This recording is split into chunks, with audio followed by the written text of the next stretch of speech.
हाय students, myself professor Vikas Shukla. आज मैं आपको some basic concept of chemistry means SBC chapter का लेक्चर नंबर 9 पढ़ाने जा रहा हूँ।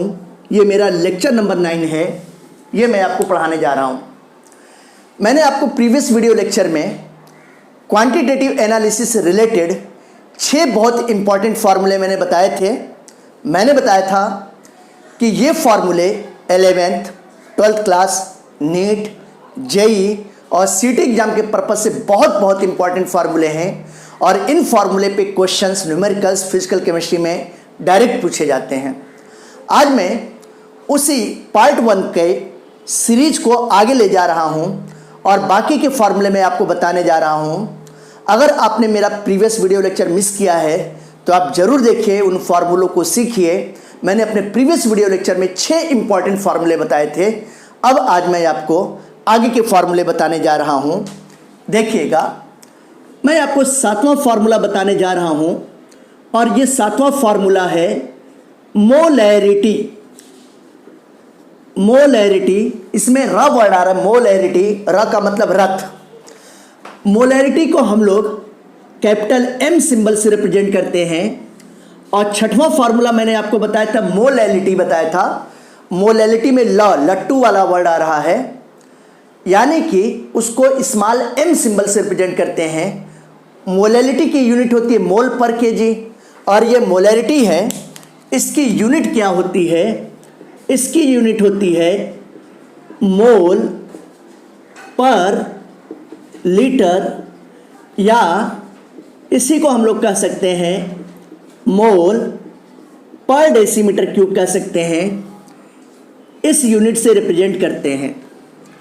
अब इसके यूनिट से ही समझ में आ रहा है कि 1 लीटर सॉल्यूशन में किसी भी सॉल्यूट के जितने मोल्स प्रेजेंट होते हैं वही उसकी मोलैरिटी कहलाती है। यानी कि it is the number of moles of solute substance present in 1 litre of solution is called molarity. एक बात मैं आपको और बताना चाहता हूं कि आप मोलैरिटी बोलो, मोलैरिटी इसका सिंबल कैपिटल M होता है, या मोलर कंसंट्रेशन बोलो, ये मोलर कंसंट्रेशन इसका सिंबल कैपिटल C होता है। दोनों सेम चीज है, क्योंकि इसकी यूनिट भी मोल पर लीटर होती है और इसकी यूनिट भी मोल पर लीटर होता है। यानी कि मोलैरिटी बोले या मोलर कंसंट्रेशन बोलिए, दोनों सेम चीजें हैं, दोनों में कोई अंतर नहीं है। फिर अगर हम लोग मोलैरिटी का फॉर्मूला देखते हैं तो ये देखिए, मोलैरिटी यानी कि capital M equal to number of moles of solute substance divided by volume of solution.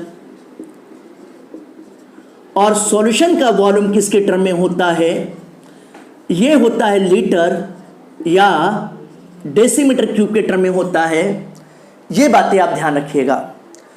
ये जो फार्मूला मैंने आपको बताया, ये सबसे मेन फार्मूला है।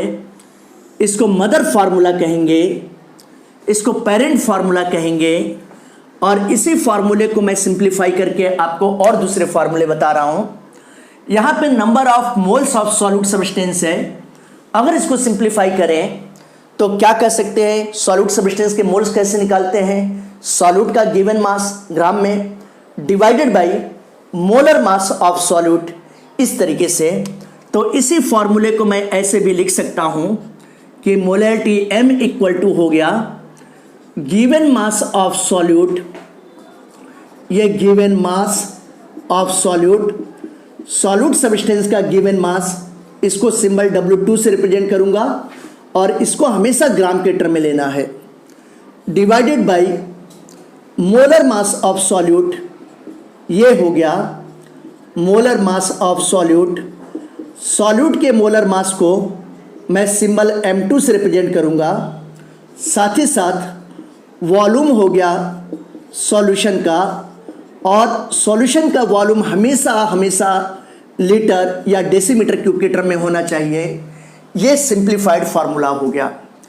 अगर किसी क्वेश्चन में सॉल्यूशन का वॉल्यूम लीटर या डेसीमीटर क्यूब में न देकर मिलीलीटर या सेंटीमीटर क्यूब में दिया गया है, तो ऐसी कंडीशन में उसको लीटर में कन्वर्ट करने के लिए 1000 से डिवाइड कर देंगे तो 1000 ऊपर आ जाएगा, यानी कि न्यूमरेटर की तरफ चला जाएगा। देखिए मैंने क्या बताया, ये बताया कि इफ वॉल्यूम ऑफ सॉल्यूशन ये किसके टर्म में दिया गया है, ये गिवन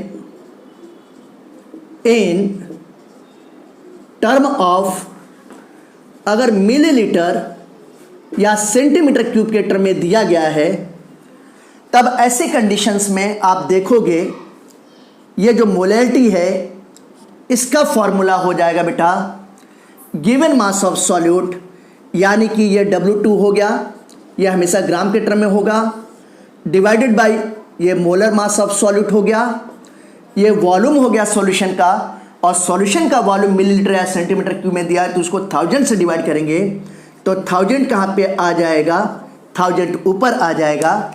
इस तरीके से ये आपने देखिए कि फॉर्मूले को मैंने मॉडिफाई किया, ये फॉर्मूला बना, ये देखिए ये फॉर्मूला बना। तो इस तरीके से आपको मैंने फॉर्मूला नंबर 7 बताया, और ये फॉर्मूला किसका था, मोलैरिटी का फॉर्मूला था। इसके बाद मैं आपको दूसरे फॉर्मूले बताने जा रहा हूँ, फॉर्मूला नंबर 8। इस फॉर्मूले को पढ़िएगा, ये बहुत इंपॉर्टेंट फॉर्मूला है, और ये फॉर्मूला किसका है, नॉर्मेलिटी का फॉर्मूला है। नॉर्मेलिटी को कैपिटल N सिंबल से रिप्रेजेंट करते हैं, और इसकी यूनिट होती है ग्राम इक्विवेलेंट पर लीटर या ग्राम इक्विवेलेंट पर डेसीमीटर क्यूब, ऐसे भी हम लोग कह सकते हैं। तो अब हम लोग पढ़ेंगे 8वां फार्मूला। ये 8वां फार्मूला हो गया, इसको कहते हैं नॉर्मेलिटी कहेंगे। ये देखिए ये नॉर्मेलिटी हो गया। नॉर्मेलिटी का सिंबल कैपिटल N होता है, कैपिटल N का मतलब हो गया नॉर्मेलिटी। अगर हम लोग इसके यूनिट की बात करें तो नॉर्मेलिटी की यूनिट क्या होती है, ये यूनिट होती है ग्राम इक्विवेलेंट पर लीटर, या इसी को पर डेसीमीटर क्यूब कह सकते हैं, ये इसकी यूनिट होती है। ये बात आप ध्यान दीजिएगा। अगर हम लोग डेफिनेशन की बात करें तो नॉर्मेलिटी किसको कहते हैं, 1 लीटर सॉल्यूशन या 1 डेसीमीटर क्यूब सॉल्यूशन में किसी सॉल्यूट के जितने भी ग्राम इक्विवेलेंट प्रेजेंट होते हैं वही उस सॉल्यूशन की नॉर्मेलिटी कहलाती है। यानी कि it is the number of gram equivalent mass of solute substance present in 1 litre of solution is called normality of solution. और नॉर्मेलिटी का सिंबल क्या है, कैपिटल N है। अगर हम लोग नॉर्मेलिटी के फॉर्मूले की बात करते हैं तो ये देखिए नॉर्मेलिटी का फॉर्मूला क्या होगा, capital N normality equal to gram equivalent mass of solute substance. ये देखिए gram equivalent mass of solute substance divided by volume of solution. और ये जो सॉल्यूशन का वॉल्यूम हम लोग लेते हैं ये हमेशा लीटर या डेसीमीटर क्यूब इसके टर्म में होना चाहिए। ये बात आप ध्यान रखिएगा। ये जो मैंने फार्मूला लिखा है ये फार्मूला मदर फार्मूला है, पेरेंट फार्मूला है, सबसे मेन फार्मूला है। ये बात आप ध्यान रखोगे। यहाँ पे जब number of moles of solute हम लोग कह रहे थे तो उसको सिंप्लीफाई करते थे तो given mass of solute divided by molar mass of solute. तो यहाँ पे ग्राम इक्विवेलेंट मास ऑफ सॉल्यूट एक नया वर्ड आया है, एक नई टर्मिनोलॉजी आई है। तो किसी भी सॉल्यूट का ग्राम इक्विवेलेंट मास क्या होता है, तो किसी भी सॉल्यूट का अगर ग्राम इक्विवेलेंट मास की बात करते हैं तो इसका निकालने का फॉर्मूला होता है सॉल्यूट का गिवन मास ग्राम के टर्म में divided by equivalent mass of solute. तो अब आइए अगर मैं इसको सिंप्लीफाई करता हूँ, ये देखिए ये लिखा है, ये फाइंड आउट करता हूँ कि ग्राम इक्विवेलेंट मास ऑफ सॉल्यूट, तो इसका फॉर्मूला होगा बेटा given mass of solute, solute का मास जो भी दिया गया है, और मैंने आपको बार बार बताया है कि सॉल्यूट के मास को मैं W2 सिंबल से ले रहा हूं, इसको हमेशा ग्राम में लेंगे, डिवाइडेड बाय इक्विवेलेंट, ये देखिए equivalent mass of solute, solute का इक्विवेलेंट मास। अब ये इक्विवेलेंट मास सॉल्यूट का, ये एक नई बात है। मोलर मास तो हम लोग जानते हैं सॉल्यूट का निकाल सकते हैं, लेकिन इक्विवेलेंट मास कैसे निकालेंगे? तो अगर सॉल्यूट के इक्विवेलेंट मास को अगर हम लोग सिंप्लीफाई करें तो कैसे कर सकते हैं? ये देखिए इक्विवेलेंट मास ऑफ सॉल्यूट, अगर ये हम लोगों को निकालना है तो सॉल्यूट सब्सटेंस के मोलर मास को हम लोग n फैक्टर से डिवाइड कर देंगे। तो ये देखिए molar mass of solute, solute के मोलर मास को मैंने बताया है कि इसको सिंबल M2 से मैं रिप्रेजेंट कर रहा हूं, डिवाइडेड बाय n फैक्टर, ये n फैक्टर से डिवाइड कर देंगे तो आ जाएगा। अब ये n फैक्टर क्या होता है इसके बारे में डिटेल में आपको थोड़ी देर बाद बताता हूं, आप वेट करना। अब अगर इस फॉर्मूले को, ये जो पेरेंट फार्मूला है, मदर फार्मूला है, इसमें अगर मैं पुट करता हूं तो क्या आ जाएगा कि normality equal to given mass of solute divided by equivalent mass of solute into volume of solution in litre या डेसीमीटर क्यूब। अब अगर इक्विवेलेंट मास को भी सिंप्लीफाई करते हैं तो क्या आ जाएगा? Given mass of solute divided by molar mass of solute into volume of solution litre में, और ऊपर मल्टीप्लाइड बाय n फैक्टर आ जाएगा। तो अब इस फार्मूले को मैं चेंज कर रहा हूं, ये दोनों वैल्यू ये मदर फार्मूले में रख रहा हूं। तो अगर मदर फार्मूले में हम लोग जो दोनों वैल्यू पुट करते हैं तो देखिए क्या आ जाएगा, नॉर्मेलिटी इक्वल टू, आप देखोगे गिवन मास ऑफ सॉल्यूट, यानी कि इसको W2 सिंबल से और इसको ग्राम के टर्म में लेने का, डिवाइडेड बाय यहां पर molar mass of solute, solute का मोलर मास लेंगे, और सॉल्यूट के मोलर मास को मैं सिंबल M2 से रिप्रेजेंट कर रहा हूं, इनटू वॉल्यूम ऑफ सॉल्यूशन, और सॉल्यूशन का वॉल्यूम मैंने बार बार आपको बताया हुआ है कि लीटर या डेसीमीटर क्यूब में लेना है, और साथ ही साथ ऊपर क्या हो जाएगा, n फैक्टर से मल्टीप्लाई कर देंगे, यह n फैक्टर हो जाएगा। इस तरीके से मैंने नॉर्मेलिटी के फॉर्मूले को सिंप्लीफाई किया, मैंने जो दोनों वैल्यू है ऊपर वाले उसको पुट किया, तो पुट करने के बाद जो था नॉर्मेलिटी का ये फॉर्मूला आ गया, आपको दिखाई दे रहा है। अगर किसी क्वेश्चन में सॉल्यूशन का वॉल्यूम मिलीलीटर या सेंटीमीटर क्यूब में दिया है तो कैसे करेंगे, ये भी देख लीजिए। अगर हम लोग कहते हैं कि इफ वॉल्यूम किस में दिया है, मिलीलीटर या सेंटीमीटर क्यूब में दिया है, तब ऐसी कंडीशन में आप क्या करोगे, ये नॉर्मेलिटी हो गया। अब ये given mass of solute divided by molar mass of solute into n factor ऊपर रहेगा ही। ये लीटर में है, मिलीलीटर में दिया है तो लीटर में कन्वर्ट करने के लिए 1000 से डिवाइड कर देंगे। तो यहाँ पर मैं W2 मतलब गिवन मास ऑफ सॉल्यूट ग्राम में, ये n फैक्टर हो गया, डिवाइडेड इनटू 1000 करेंगे, ये 1000 हो गया, divided by molar mass of solute हो गया, इनटू वॉल्यूम सॉल्यूशन का हो गया, ये वॉल्यूम। इस तरीके से मैं कर सकता हूँ। तो ये देखिए मैंने इस फॉर्मूले को सिंप्लीफाई किया और ये इस फॉर्म में हो गया। इस तरीके से ये फॉर्मूला आपको समझ में आ गया होगा। अब मैं आपको बताने जा रहा हूं n फैक्टर के बारे में। n फैक्टर बहुत बहुत इंपॉर्टेंट है। इस n फैक्टर का फिजिकल केमिस्ट्री में कई जगहों पे एप्लीकेशन है। यह n फैक्टर आपको रिडॉक्स रिएक्शन चैप्टर में भी मिलेगा। ये चीज़ क्वांटिटेटिव एनालिसिस में भी आपको दिखाई दे रहा है। मोल कॉन्सेप्ट के बहुत सारे क्वेश्चंस हैं, उसमें भी आपको मिलेगा। ये बात आप ध्यान रखिएगा। तो अब मैं आपको बताने जा रहा हूं कि n फैक्टर, ये n फैक्टर क्या है इसके बारे में बताने जा रहे हैं। एन फैक्टर अलग अलग सब्सटेंस के रिस्पेक्ट में अलग अलग होता है, डिफरेंट होता है। एन फैक्टर की वैल्यू अलग अलग होती है।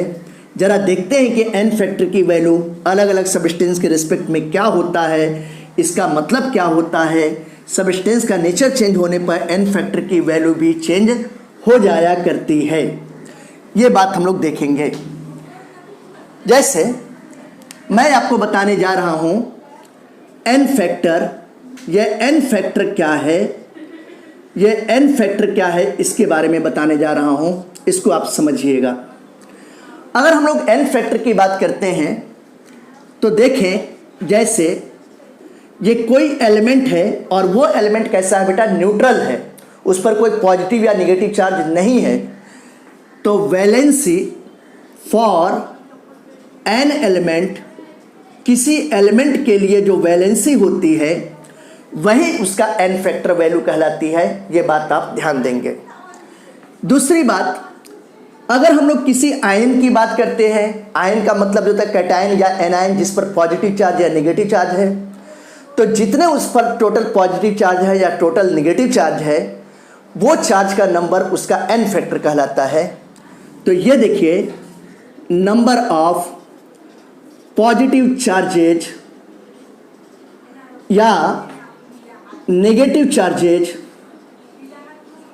फॉर एन आयन, किसी आयन के लिए जितना उस पर टोटल पॉजिटिव या टोटल नेगेटिव चार्ज होगा वो उसकी क्या कहलाएगी बेटा, एन फैक्टर वैल्यू कहलाएगी। फिर इसी तरीके से अगर कोई सॉल्ट है, सॉल्ट क्या होते हैं, जैसे sodium chloride, magnesium carbonate, sodium sulphate, ये सारे सॉल्ट कहलाते हैं। तो किसी कैटायन पे जितना टोटल पॉजिटिव चार्ज होता है वो उसका एन फैक्टर कहलाता है। तो ये देखिए, हम कह सकते हैं total number of positive charges on cation for a salt, किसी सॉल्ट के लिए यह एन फैक्टर की वैल्यू कहलाएगी। फिर अगर हम लोग देखें यहाँ पर, तो जैसे कोई बेस है तो बेस के लिए क्या होगा, एसिडिटी। तो ये देखिए बेटा, एसिडिटी को मैं सिंबल कैपिटल ए से लिख रहा हूँ। फॉर अ बेस सब्सटेंस, किसी बेस सब्सटेंस के लिए क्या होगा, ये एसिडिटी हम लोग देखेंगे। इसी तरीके से अगर कोई एसिड है तो एसिड के लिए क्या होगा, बेसिसिटी। तो ये देखिए, बेसिसिटी को मैं कैपिटल बी सिंबल से लिख रहा हूँ। फॉर एन एसिड, किसी एसिड के लिए क्या होगा बेटा, बोलो, बेसिसिटी होगा। इसी तरीके से अगर कोई रिडॉक्स रिएक्शन है, रिडॉक्स रिएक्शन किसको कहते हैं, ऐसे रिएक्शन जिसमें किसी एक सब्सटेंस का ऑक्सीडेशन होगा, दूसरे सब्सटेंस का रिडक्शन होगा, उसको रिडॉक्स रिएक्शन कहते हैं। तो ऑक्सीडेशन का कॉन्सेप्ट क्या है कि एक एलिमेंट इलेक्ट्रॉन को लूज करेगा और दूसरा एलिमेंट इलेक्ट्रॉन को गेन करेगा, यानी कि रिडॉक्स रिएक्शन में कितने टोटल इलेक्ट्रॉन का ट्रांसफर हो रहा है, उसी को हम लोग क्या कहेंगे, उस रिडॉक्स रिएक्शन के लिए एन फैक्टर कहेंगे।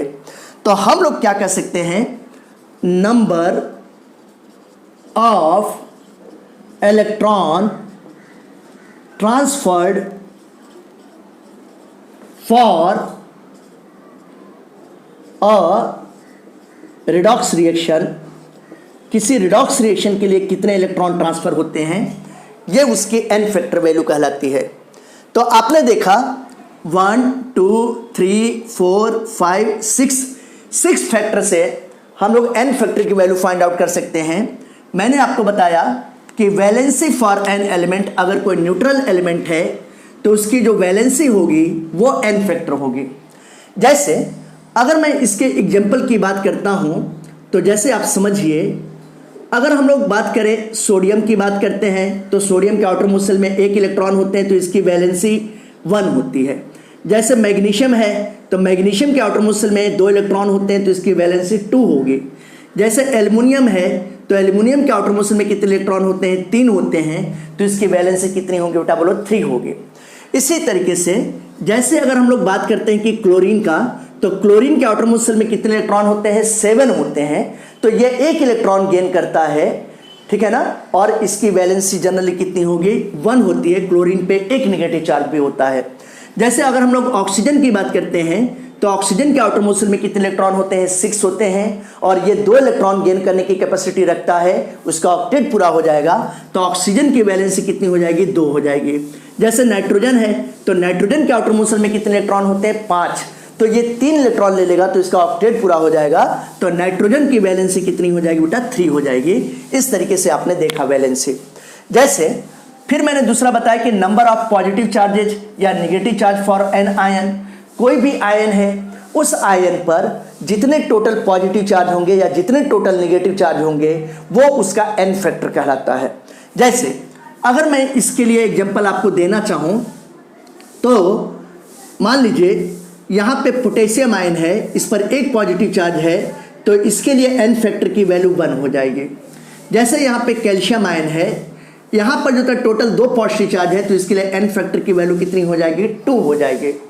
जैसे अगर मैं जो बात करता हूँ ब्रोमीन की बात करता हूँ तो ब्रोमीन पे 1 नेगेटिव चार्ज होता है तो ऐसी कंडीशन में इसके लिए एन फैक्टर की वैल्यू कितनी हो जाएगी? 1 हो जाएगी। जैसे सल्फेट है तो सल्फेट पर टोटल 2 नेगेटिव चार्ज होता है तो सल्फेट के लिए एन फैक्टर की वैल्यू कितनी हो जाएगी? 2 हो जाएगी। जैसे ये देखिए, ये सल्फेट है, इस पर टोटल 2 नेगेटिव चार्ज है तो इसके लिए एन फैक्टर की वैल्यू कितनी हो जाएगी? 2 हो जाएगी। इस तरीके से कैटायंस पे टोटल कितने पॉजिटिव चार्ज हैं या किसी एनायन पे टोटल कितने नेगेटिव चार्ज हैं, ये total number of charges positive और नेगेटिव चार्ज, यही क्या कहलाता है बेटा? एन फैक्टर कहलाता है। फिर ये देखिए मैंने लिखा हुआ है, ये तो मैंने आपको पॉजिटिव और नेगेटिव चार्ज वाला बता दिया और किसके लिए? आयन के लिए बता दिया। फिर मैंने थर्ड बताया कि total number of positive charges on cation for salt. जैसे कोई सॉल्ट है तो सॉल्ट सब्सटेंस में total number of positive charge कितने होंगे कैटायन पर, ये उसके लिए एन फैक्टर कहलाएगा। जैसे अगर मैं इसका एग्जांपल जो तो लेना चाहूँ तो ये देखिए मैं यहाँ पे एग्जांपल लेता हूँ। ये सोडियम सल्फेट है, ये मेरे पास सॉल्ट है। अब सोडियम के 1 एटम पर 1 पॉजिटिव चार्ज है। यहाँ पे सोडियम के टोटल कितने हैं? 2 एटम हैं। तो 2 एटम पे कितने होंगे? 2 पॉजिटिव चार्ज होंगे। तो इस सब्सटेंस के लिए हम लोग कहेंगे, इस पर 1 पॉजिटिव चार्ज है, यहाँ पे 2 एटम हैं तो इसके लिए एन फैक्टर की वैल्यू कितनी हो जाएगी बेटा? 2 हो जाएगी। ठीक है ना। जैसे अगर मान लीजिए कि हमारे पास कोई सॉल्ट जो था मैग्नीशियम क्लोराइड है। अब मैग्नीशियम का 1 एटम है और उस 1 एटम पे 2 पॉजिटिव चार्ज होते हैं तो ऐसी कंडीशन में अगर हम लोग यहाँ पे देखें तो एन फैक्टर की वैल्यू यहाँ पे कितनी हो जाएगी बेटा? बोलो 2 हो जाएगी। जैसे एल्युमिनियम सल्फेट है, ये देखिए एल्युमिनियम सल्फेट है, Al2SO4 होल थ्राइस है। एल्युमिनियम के 1 एटम पर 3 पॉजिटिव चार्ज होते हैं, यहाँ पे 2 एटम है तो टोटल पॉजिटिव चार्ज कितने हो जाएंगे? 2 3 या 6 हो जाएंगे। तो ऐसी कंडीशन में इसके लिए एन फैक्टर की वैल्यू कितनी हो जाएगी बेटा? बोलो 6 हो जाएगी। ये बात आप ध्यान रखिएगा, ये सॉल्ट के लिए मैंने बताया। फिर एसिडिटी फॉर बेस, ये मैं अलग से एक्सप्लेन करूंगा। बेसिसिटी फॉर एन एसिड, ये भी अलग से एक्सप्लेन करूंगा डिटेल में। अब मैं जो number of electron transferred for a redox reaction, इसके बारे में बताने जा रहा हूं। एक एग्जांपल देने जा रहा हूं, इसको ध्यान से समझिएगा। जैसे मैंने एग्जांपल लिखा, ये जिंक है और जिंक का क्यूप्रिक आयन के साथ रिएक्शन हो रहा है। रिएक्शन के बाद जिंक आयन बनेगा और यहाँ पर जो क्यूप्रिक आयन है वो न्यूट्रल कॉपर में कन्वर्ट हो जाता है। अब अगर मैं इसकी बात करूँ तो आप देखोगे कि यहाँ पे जिंक का ऑक्सीडेशन नंबर 0 है, यहाँ पे जिंक का ऑक्सीडेशन नंबर +2 है, यहाँ पे कॉपर का ऑक्सीडेशन नंबर +2 है, यहाँ पे कॉपर का ऑक्सीडेशन नंबर 0 है। दूसरे तरीके से अगर हम लोग देखें तो जिंक आयन में कन्वर्ट हो रहा है। कैसे कन्वर्ट हो रहा है? जब जिंक 2 इलेक्ट्रॉन को लूज करेगा तभी जिंक आयन में कन्वर्ट होगा। और ये क्यूप्रिक आयन न्यूट्रल कॉपर में कन्वर्ट हो रहा है। कैसे कन्वर्ट हो रहा है? जब ये 2 इलेक्ट्रॉन को लेगा तब ये कॉपर में कन्वर्ट होगा, न्यूट्रल कॉपर में। यानी कि जिंक का ऑक्सीडेशन हो रहा है और कॉपर का रिडक्शन हो रहा है। इस ऑक्सीडेशन और रिडक्शन की प्रोसेस में आप देखो तो 2 इलेक्ट्रॉन का ट्रांसफर हो रहा है, जिंक 2 इलेक्ट्रॉन लूज कर रहा है और कॉपर इसके 2 इलेक्ट्रॉन को गेन कर रहा है। यानी कि अगर इसमें हम लोग देखते हैं बेटा, तो यहाँ पर n फैक्टर की वैल्यू कितनी हो जाएगी, 2 हो जाएगी, 2 हो जाएगी। ये बातें आपको समझ में आ गई होंगी। इस तरीके से मैंने बताया कि अलग अलग सिचुएशन में सब्सटेंस का नेचर चेंज होने पर कभी कोई एलिमेंट है, कोई आयन है, कोई सॉल्ट है, इसी तरीके से कोई रिडॉक्स रिएक्शन है, तो उसके लिए n फैक्टर की वैल्यू क्या होगी। अब मैं आपको बताऊंगा किसी बेस के लिए एसिडिटी और एसिड के लिए बेसिसिटी, उल्टा होता है, बेस के लिए एसिडिटी और एसिड के लिए क्या होता है, बेसिसिटी। अब ये बातें मैं आपको बताने जा रहा हूं और इसको समझिएगा, ये बहुत इंपॉर्टेंट है और इस पे नीट, जेईई एग्जाम, सीटी exam, 11th class, 12th class में क्वेश्चंस बहुत बार पूछा गया है। अब आइए हम लोग इसके बारे में देखते हैं, समझते हैं कि कोई बेस होगा तो बेस के लिए एसिडिटी क्या होता है, और कोई एसिड है तो एसिड के लिए क्या होता है, बेसिसिटी। ये बातें हम लोग समझेंगे, जानने की कोशिश करेंगे कि क्या होता है।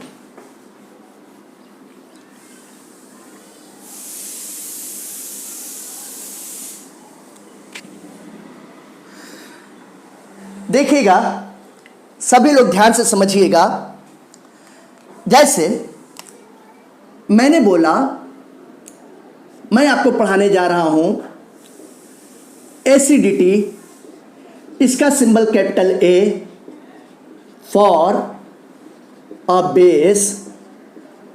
किसी बेस के लिए मैं एसिडिटी बताने जा रहा हूं, किसी बेस के लिए एसिडिटी बताने जा रहा हूं।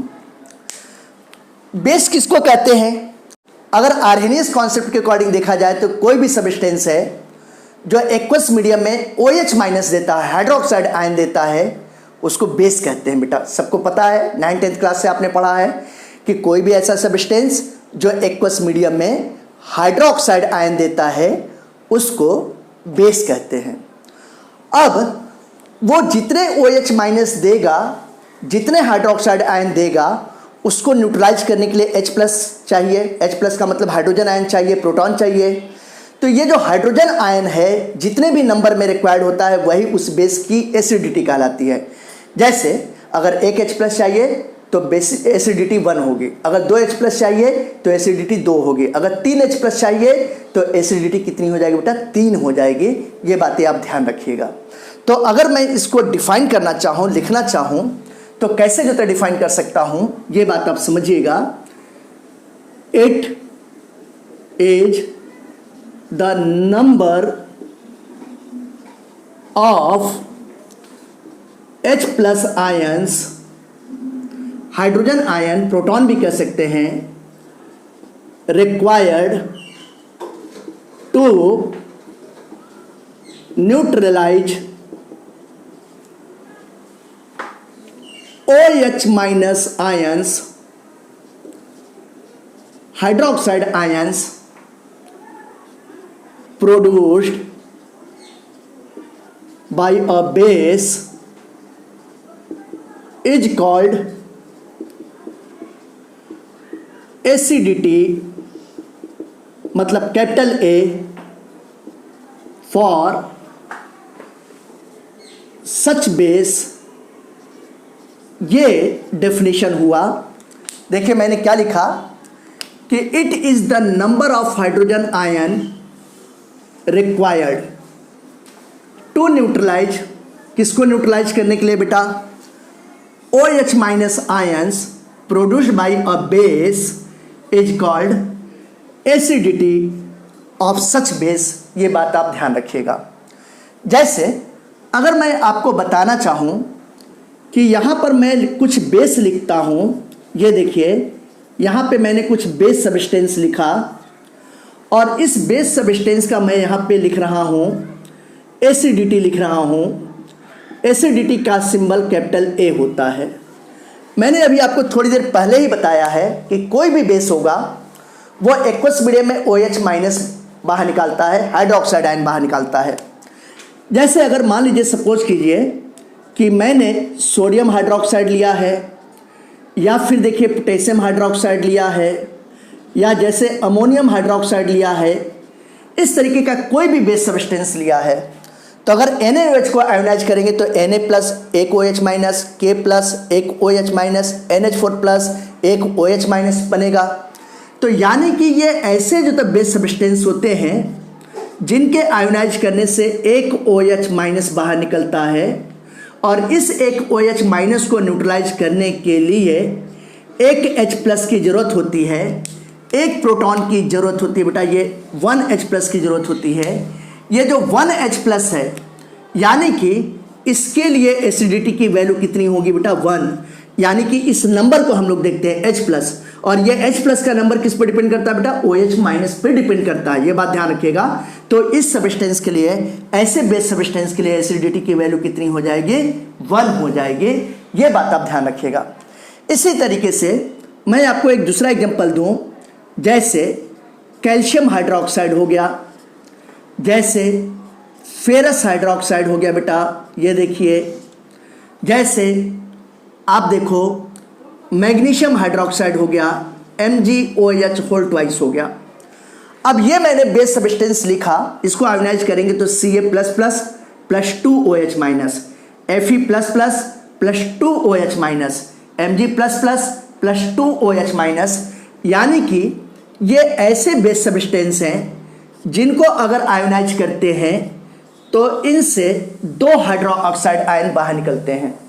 अब ये 2 हाइड्रोक्साइड आयन हैं, इनको न्यूट्रलाइज करने के लिए 2H प्लस की जरूरत पड़ती है, 2 प्रोटॉन की जरूरत पड़ती है। अब ये जो 2 प्रोटॉन हैं, तो ये 2 प्रोटॉन के नंबर 2H प्लस के नंबर 2OH माइनस पर, इस नंबर पर डिपेंड कर रहा है बेटा।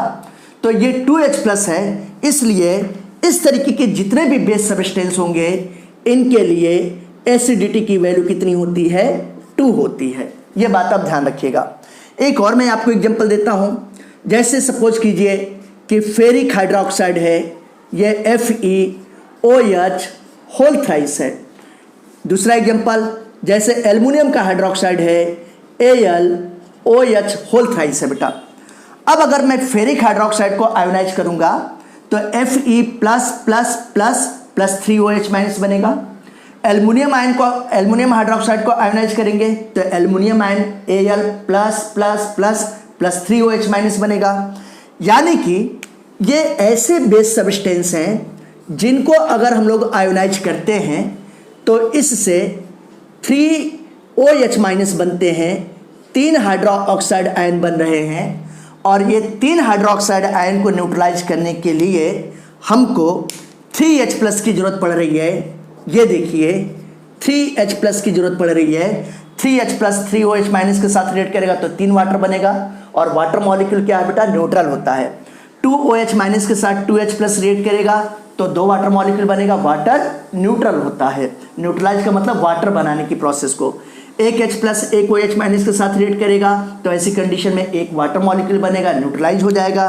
तो यहाँ पे आपने देखा कि 3H प्लस की जरूरत पड़ रही है, इसलिए ये इस कैटेगरी के सब्सटेंस हैं जिनके लिए एसिडिटी की वैल्यू कितनी होगी, 3 होगी। ये बातें भी आपको समझ में आ गया होगा कि किसी बेस सब्सटेंस का हम लोग N फैक्टर, यानी कि N फैक्टर का मतलब हुआ एसिडिटी। ये एसिडिटी क्या है बेटा, ये एसिडिटी है, N फैक्टर है।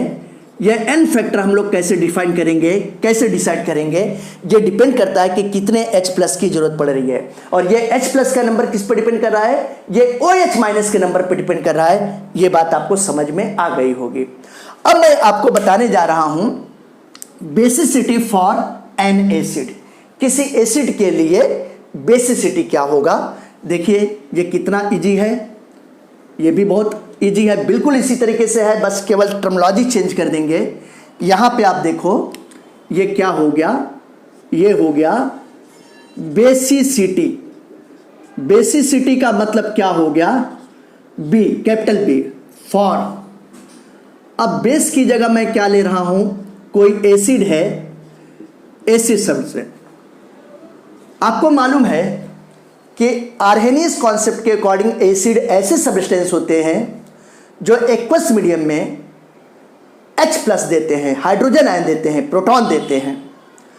तो कोई भी एसिड जितने भी H प्लस देता है उसको न्यूट्रलाइज करने के लिए जितने नंबर में OH माइनस की जरूरत पड़ती है, हाइड्रोक्साइड आयन की जरूरत पड़ती है, यानी कि वाटर के बनाने की प्रोसेस में, इसी को हम लोग उस एसिड की बेसिसिटी कहते हैं। तो अगर मुझे इसको डिफाइन करना हुआ बेसिसिटी ऑफ एन एसिड को, तो it is the number of H plus की जगह हम लोग क्या कर देंगे बेटा, OH minus ions required to neutralise. OH minus को अब न्यूट्रलाइज नहीं करने की जरूरत है बेटा, किसको है, H प्लस। ये एक भी हो सकता है, एक से अधिक भी हो सकता है। H plus ions produced by, base की जगह क्या हो जाएगा, एसिड इज कॉल्ड, एसिडिटी की जगह क्या हो जाएगा, एसिडिटी की जगह यहाँ पे हो जाएगा बेसिसिटी, यानी कि capital B for such acid. Base की जगह क्या हो जाएगा, एसिड। देखा, फिर से देखिए मैंने क्या लिखा है कि it is the number of OH minus ions required to neutralise. Neutralise का मतलब वाटर बनाने के लिए, वाटर मॉलिक्यूल न्यूट्रल होता है, neutralise H plus ions produced by an acid, produced by an acid is called basicity for such acid. ये बात आप ध्यान रखिएगा। अब मैं इसी तरीके से, जैसे मैंने जो था बेस के लिए एसिडिटी बताया था, तो किसी एसिड के लिए बेसिसिटी बताने जा रहा हूं। इसको भी आप ध्यान दीजिएगा कि किसी एसिड के लिए हम लोग बेसिसिटी कैसे डिसाइड करेंगे। ये भी बहुत ही इजी फैक्टर है, बहुत ही आसान है, और ये हम लोगों को अपने आप समझ में आ जाएगा। आइए देखते हैं, इस बात को समझने की कोशिश करते हैं, बिल्कुल ध्यान से समझिएगा। जैसे मैं यहाँ पर लिखता हूँ कि कोई एसिड है,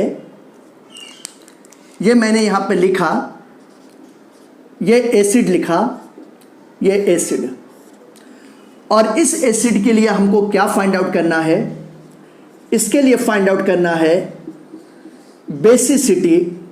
ये बेसिसिटी फाइंड आउट करना है, यानी कि कैपिटल B। आपको मालूम है कि कोई भी एसिड होगा तो वो एक्वस मीडियम में H प्लस देगा, आर्हेनियस कॉन्सेप्ट के अकॉर्डिंग। जैसे अगर मान लेते हैं कि ये HCl है, हाइड्रोक्लोरिक एसिड, HNO3 है, नाइट्रिक एसिड, वीक एसिड एक ले लेता हूं, जैसे कि एसिटिक एसिड है, CS3COOH।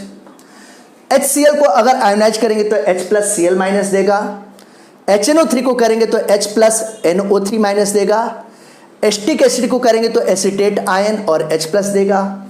ये देखिए, ये H plus Cl minus, H plus NO3 minus, acetate ion और ये H प्लस। यानी कि बेटा ये मैंने ऐसे एसिड की कैटेगरी लिया है जिनके आयोनाइजेशन से, जिनके डिसोसिएशन से क्या बन रहा है, एक H प्लस बन रहा है, एक H प्लस दे रहा है ये। अब अगर इस एक H प्लस को हमको न्यूट्रलाइज करना हुआ, वाटर मॉलिक्यूल के फॉर्म में कन्वर्ट करना हुआ, तो मुझे कितने OH माइनस चाहिए, एक OH माइनस चाहिए। तो ये देखिए, इसको न्यूट्रलाइज करने के लिए मुझे एक OH माइनस चाहिए, हर एक एसिड को न्यूट्रलाइज करने के लिए। तो जो एक OH माइनस ये नंबर है, ये नंबर इस नंबर पर डिपेंड कर रहा है बेटा। यानी कि कहने का मतलब कि इस सब्सटेंस के लिए बेसिसिटी की वैल्यू कैसी हो जाएगी, 1 हो जाएगी। ये बातें आपको समझ में आ गई होंगी। अगला देखिए, जैसे मैं कुछ सब्सटेंस लेता हूँ, एसिड H2SO4, यह सल्फ्यूरिक एसिड है। फिर इसी तरीके से एक वीक एसिड जैसे कि H2CO3, ये कार्बोनिक एसिड लेता हूँ। अगर H2SO4 को आयोनाइज करेंगे तो 2H plus plus sulphate ion बनेगा, इसको करेंगे तो 2H plus plus carbonate ion बनेगा। यानी कि ये ऐसे एसिड मैंने लिया है जिनके डिसोसिएशन से, हर एक के डिसोसिएशन से 2 हाइड्रोजन आयन बन रहे हैं, 2 प्रोटॉन बन रहे हैं। तो ये मैंने ऐसे एसिड लिया है जिनके डिसोसिएशन से 2H प्लस बन रहा है। अब ये 2H प्लस को न्यूट्रलाइज करने के लिए, वाटर में कन्वर्ट करने के लिए हमको 2 OH माइनस चाहिए। अब इनके लिए मुझे 2 OH माइनस चाहिए। अब ये जो 2 OH माइनस चाहिए, ये नंबर इस पे डिपेंड कर रहा है। यानी कि इस तरीके के बेस सब्सटेंस के लिए बेसिसिटी की वैल्यू कितनी हो जाएगी बेटा, 2 हो जाएगी। देखा ना। इसी तरीके से अगर मैं बात करता हूं, जैसे H3PO4 है, इसको ऑर्थोफॉस्फोरिक एसिड कहते हैं, या इसको हम लोग फॉस्फोरिक एसिड भी कह सकते हैं। तो इससे 3 हाइड्रोजन आयन बाहर निकलेगा। अगर 3 हाइड्रोजन आयन बाहर निकलेगा, ये देखिए इसका डिसोसिएशन हो रहा है, तो इससे 3H+ बाहर निकल रहा है। तो 3H+ को न्यूट्रलाइज करने के लिए हमको 3OH- चाहिए। ये देखिएगा 3OH- चाहिए। अगर 3OH- चाहिए, ये नंबर इस पे डिपेंड कर रहा है, तो इसके लिए, इस सब्सटेंस के लिए मैं बेसिसिटी की वैल्यू क्या बोलूँगा बेटा, इसके लिए 3 बोलूँगा। ये देखिए 3 बोलूँगा, ठीक है ना। मैं थोड़ा यहाँ पे स्पेस कम है, तो स्पेस को यूटिलाइज करने के लिए मैं छोटा लिखा हूँ। इसी तरीके से देखिए, जैसे H3PO3 है, ये देखिएगा बेटा, ये फॉस्फोरिक एसिड है, ये फॉस्फोरस एसिड है, फॉस्फोरस एसिड। अब अगर इसको हम लोग न्यूट्रलाइज करते हैं, तो आपको क्या दिखाई दे रहा है कि यहाँ पे 3H+ है ना, 3 हाइड्रोजन आयन है ना। लेकिन आप देखो यहाँ पे 4 ऑक्सीजन था, यहाँ पे कितने हैं, 3 ही ऑक्सीजन है। तो होता क्या है, यहाँ पे 3 हाइड्रोजन तो हैं, लेकिन 3 हाइड्रोजन में से केवल 2 हाइड्रोजन बाहर निकलते हैं। ये देखिएगा, इससे 2H+ बाहर निकलता है। अब इस 2H+ को न्यूट्रलाइज करने के लिए हमको 2OH- चाहिए, 2 हाइड्रोक्साइड आयन चाहिए बेटा। ये देखिए 2 हाइड्रोक्साइड आयन चाहिए। अब ये जो 2 हाइड्रोक्साइड आयन चाहिए, तो ऐसी कंडीशंस में अगर हम इसके लिए जो देखते हैं n फैक्टर की वैल्यू, यानी कि बेसिसिटी की वैल्यू कितनी हो जाएगी, इसके लिए बेसिसिटी की वैल्यू आप देखो, मैं लिख रहा हूं, बेसिसिटी की वैल्यू इसके लिए 2 हो जाएगी। अब ये देखिए, मैंने आपको क्या बोला कि ये OH- के नंबर इस पे डिपेंड कर रहा है बेटा, इस पे नहीं डिपेंड कर रहा है कि हम देखें कि यहाँ पे 3 हाइड्रोजन है तो बेसिसिटी 3 हो जाएगी। नहीं, हमको ये देखना होगा कि वो सब्सटेंस कितने हाइड्रोजन आयन बाहर निकाल रहा है। तो ये 2H+ बाहर निकाल रहा है, तो 2H+ बाहर निकाल रहा है, तो ऐसी कंडीशन में 2OH- चाहिए और बेसिसिटी की वैल्यू 2 हो जाएगी। एक और मैं आपको बताना चाहता हूं एग्जांपल, जरा समझिएगा। जैसे मैंने लिया H3PO2, यहां भी 3 हाइड्रोजन है, लेकिन यहां पे ऑक्सीजन देखोगे, यहां पे 4 है, यहां पे 2 ही ऑक्सीजन है बेटा। तो इस वाले में देखा जाता है, इसको कहते हैं हाइपोफॉस्फोरस एसिड, हाइपोफॉस्फोरस एसिड। तो इसमें हम लोग देखते हैं कि ये केवल एक H+ बाहर निकालता है और 2 हाइड्रोजन इसी के साथ रह जाते हैं, नहीं निकल पाते हैं। तो ऐसी कंडीशन में इसको अगर न्यूट्रलाइज करना है, तो इसको न्यूट्रलाइज करने के लिए हमको क्या चाहिए, एक OH- चाहिए, एक हाइड्रोक्साइड आयन चाहिए। देखिए बेटा, ये एक OH-। तो ऐसी कंडीशन में इसके लिए बेसिसिटी की वैल्यू कितनी होती है, 1 होती है। अब ये जो मैंने आपको तीनों केस पढ़ाया है, बताया है, सिखाया है, H3PO4, H3PO3, H3PO2, phosphoric acid, phosphorous acid, hypophosphoric acid, ये तीनों में बेसिसिटी 3, 2 और 1 हो रही है, जबकि तीनों में हाइड्रोजन 3 है, 3 है, 3 है। लेकिन इस हाइड्रोजन पर डिपेंड नहीं करता है, किस हाइड्रोजन के नंबर पर डिपेंड करता है कि कितने हाइड्रोजन बाहर निकल रहे हैं, उस नंबर पर डिपेंड करता है।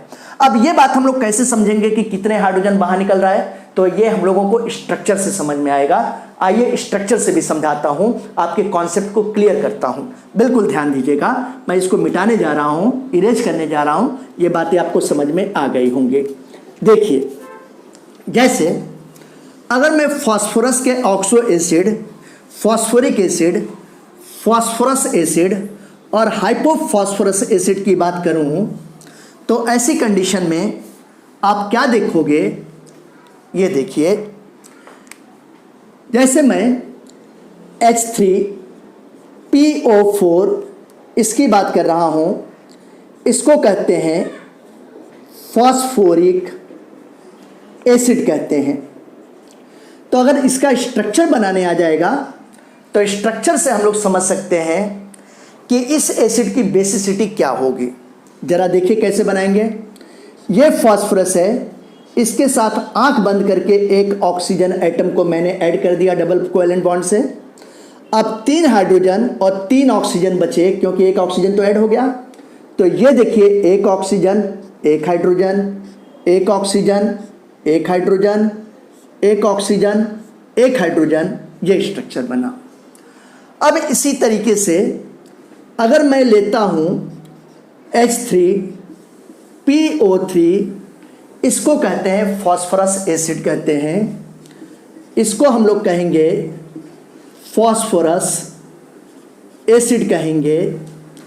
इस फॉस्फोरस एसिड का मैं स्ट्रक्चर बनाने जा रहा हूँ। इसका स्ट्रक्चर बनाता हूँ तो ये फॉस्फोरस के साथ उसी तरीके से डबल बॉन्ड से एक ऑक्सीजन एटम ऐड कर दिया। अब देखिए 2 ऑक्सीजन और 3 हाइड्रोजन बचे, तो एक ऑक्सीजन के साथ ये हाइड्रोजन, एक ऑक्सीजन के साथ ये हाइड्रोजन और एक हाइड्रोजन एटम डायरेक्ट जुड़ गया।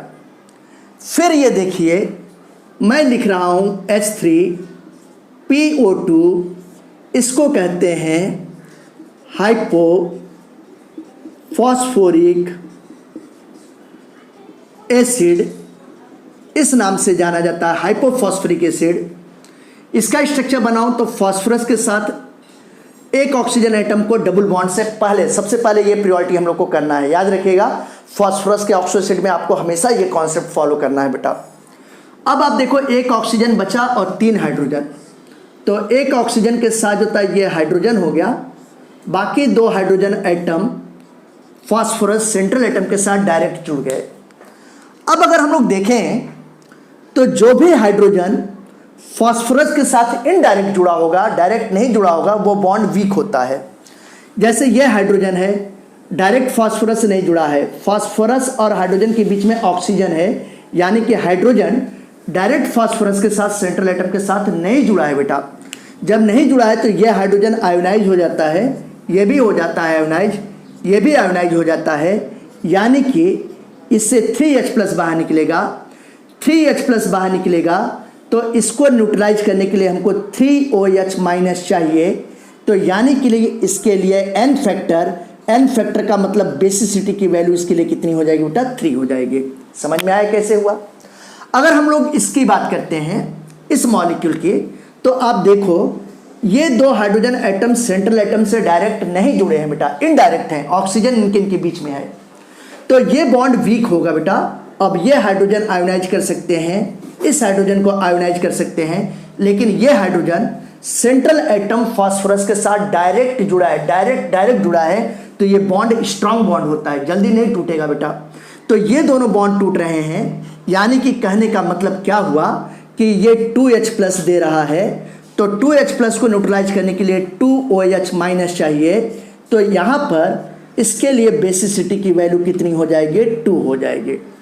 अगर हम लोग इसकी बात करते हैं H3PO2 की, यानी कि हाइपोफॉस्फोरिक एसिड की बात करते हैं, तो ये देखिए ये हाइड्रोजन टूटेगा, बाहर निकलेगा, लेकिन ये वाला बाहर नहीं निकल पाएगा बेटा, और ये वाला नहीं निकल पाएगा, क्योंकि ये हाइड्रोजन फॉस्फोरस के साथ डायरेक्टली जुड़ा हुआ है। जब डायरेक्ट जुड़ा हुआ है तो ऐसी कंडीशन में इससे जो है अलग नहीं हो पाएगा, केवल यही हाइड्रोजन बाहर निकल पाएगा। तो ये देखिए इससे एक H+ बाहर निकला।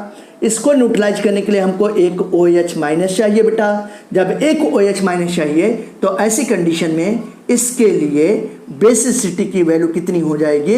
1 हो जाएगी। ये बातें आप ध्यान रखिएगा। इस तरीके से मैंने आपको n फैक्टर के बारे में डिटेल बता दिया, और इतना डिटेल बताया कि आप नीट, JEE एडवांस, CET हर एक लेवल के क्वेश्चन इससे आप कर सकते हो। आपका n फैक्टर का कॉन्सेप्ट क्लियर हुआ। इस तरीके से मैंने आपको 8वां फॉर्मूला क्लियर किया।